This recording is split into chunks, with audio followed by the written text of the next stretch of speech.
Kiba kitegeeza nannyini kyalo yakutegeeza. Kakati nze sina lutalo lwe nnwana na muto wange Kyagulanyi. Tulwanira ki ekitaliiwo? Nze namubalaga. Ali mumanyi? Nedda.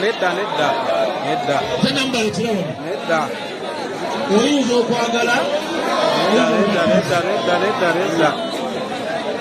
Sina lutalo lwe nnwana naye.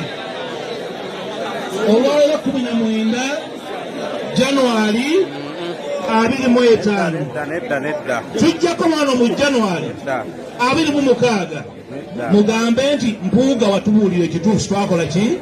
Twawulira. Ekisooka mbagamba ekintu kimu.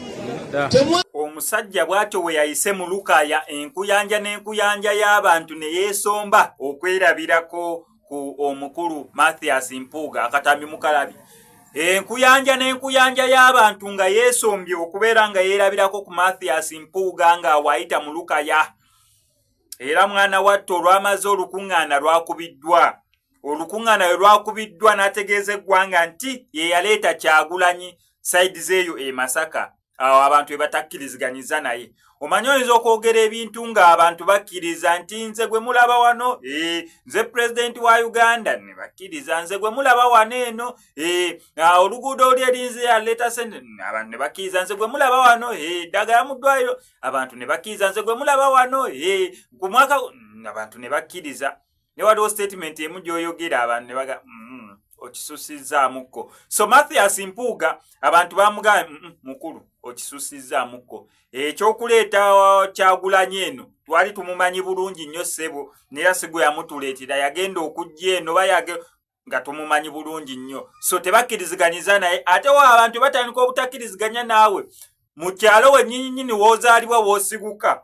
Tayimu y'akalulu eri kumpi kubeera ng'etuuka, kati awo simanyi ki kigenda kubeera awo, naye nga sofa entandikwa ebeera ng'ebadde bwetyo, ndaba ng'entandikwa etali nnungi. Eyo nga tuvuddeyo, Dr. Kizza Besigye olunaku olwaliro lwe bamukomyawo mu komera yese lwe bamukomezaawo mu kkooti, neera emisango gye gikyagendera ddala n'okubeera nga gitojjera. Abalooya bwe weebali okubeera nga bamuwolereza bamuteerayo akabega, beiru tanaba kubeera ng'agifuna.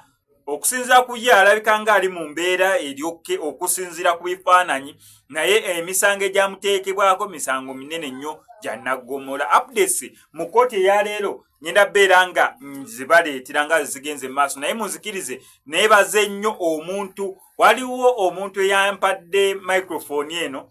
Microphone eno ziri mitwalo, waliwo obw'essimu obuli mu 6, waliwo obuli mu 8, eno egenda ku kamera ne ku simu.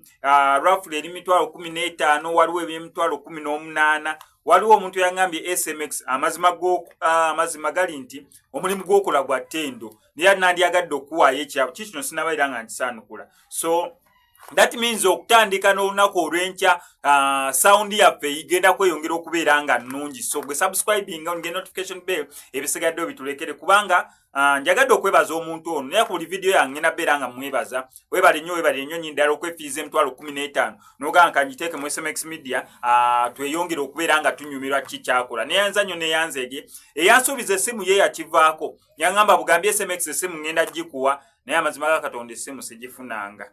Essimu sigifunanga. So omuntu yenna ekya sound kyo tukimaze, ekya sound tukimaze, kati essimu essimu siri mu kuba luseke, naye amazima gali nti neetaaga essimu. Naye nga tweyanza nnyo tweyanzeege omuntu okwefiiza emitwalo 15 mu January, tweyanza nnyo tweyanzeege. Yangambye simwogera, so neera sigenda beera nga mwogera, naye nga tweyanza nnyo tweyanzeege.